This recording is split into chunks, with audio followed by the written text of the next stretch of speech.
Hello and welcome to ICANN Media. We are coming to you from beautiful Vancouver, British Columbia. We are just outside of Canada Place where a huge conference is going on called Globe 2014. I'm your host, Rob Hislop, and over the next couple of days we're going to be heading into the conference, taking in some of the many sessions and talking to some of the keynote speakers. Some of the topics discussed: changing energy landscapes and responsible resource management. Now, there are over 250 plus speakers, world leaders in their industry, talking here over the next 3 days. 50 plus countries are represented, and there are over 300 exhibitors at the trade show. We are going to give you a taste of what Globe 2014 has in store.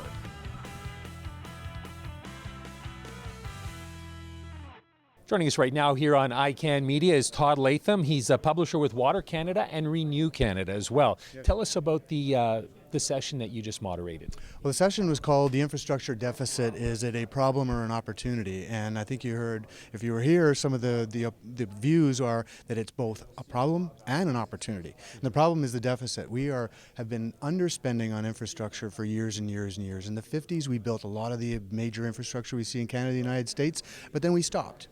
And that infrastructure is now getting old and it's falling apart. We're getting potholes. We're seeing some impacts of climate change on sewer systems. We're seeing growth in cities that is causing more problems for the load on that infrastructure. So we now have a large infrastructure gap. The spending that was supposed to occur on a year-to-year basis, which people say should be about 5% of GDP, has not occurred. So we're playing catch-up on infrastructure. And how do we catch up fast enough so that we're not in a real deep hole down the road? And that's looking at different financing models such as P3s, gas taxes, congestion charges, things like that will bring in new sources of revenue to pay for that infrastructure. Mm-hmm. So get the public to shell out more money then, basically, in many instances. Pay for the services that you get. Yeah. One of my beefs is that people have no problem going to the store and paying $1.50 for a bottle of water, but they'll complain like hell when their water rates go up. Mm-hmm. So why is there a difference? Mm-hmm. It's a perception of the value of infrastructure. We have to value infrastructure more, and then if we value it, we'll manage it, and if we manage it, we will take care of things better and it won't be a problem. Okay, I mean, I feel like I want to get into the what about priorities, government priorities, and all that sort of thing, but we won't do that because that's not really what was touched on here as much. Priorities is to get reelected. Yes. So what if you have a bridge that's going to be finished in your term of office, yes, then you will spend money on that bridge. Right. But if you're talking about a long-term 20-year plan to build a subway system that you're not going to be able to cut the ribbon on, then of course they're not going to be interested in that. They'll be more interested in spending the money on paving the road in their constituency. So you've talked about the problems now. What are some of the solutions then, or the opportunities? Well, the opportunities are there's a lot of money that's going to be invested in infrastructure because we have to catch up. Mm-hmm. So companies who have sustainable infrastructure solutions, they have modeling software, asset management programs, the consultants, the people who are building infrastructure, permeable pavement. We're talking about different ways of doing the soft infrastructure, landscaping, different ways of modeling or planning your cities. Those are tremendous opportunities for everybody in the public sector to move forward with innovation, and instead of spending $100 on infrastructure, figure out a way to spend $80 on infrastructure that actually creates $120 value. Mm-hmm. What about urban sprawl? What is that doing to infrastructure? We're from Edmonton, where building out and farther away from the center seems to be the goal lots of times. Well, in Ontario, in Toronto, they created the green. There's a green boundary around Toronto where there's a no-build zone. So it forces intensification. I think you need to have more intensification. You're probably going to see in the next years, it's already happening, a reduction in the sprawl because it just costs too much for people to drive an hour out of the core and then drive back in. There's no walkability in those environments. So people are coming back into the city.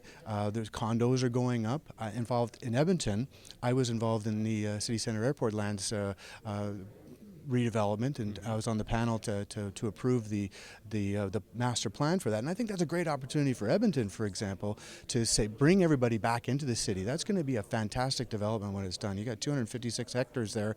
I know some people wanted to keep the airport, but I think in the long term, Edmonton will be a much more global, greener city because of that development.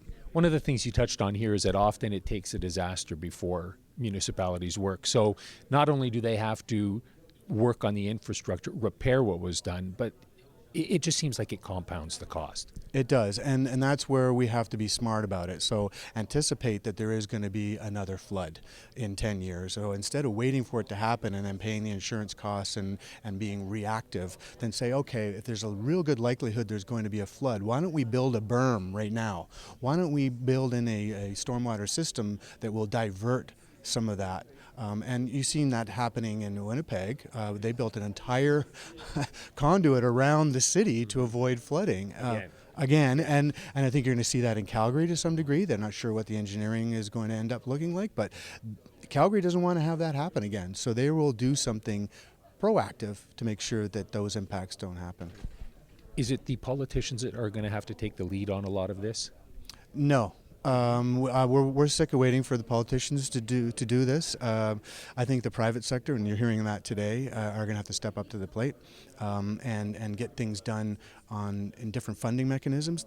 The public sector still has to say, yes, we want a bridge, but at that point they should say, here you go, private sector, make us a bridge that'll last 100 years. Okay, thank you very much, Todd. Welcome. All right, we've been chatting with Todd Latham here on ICANN Media.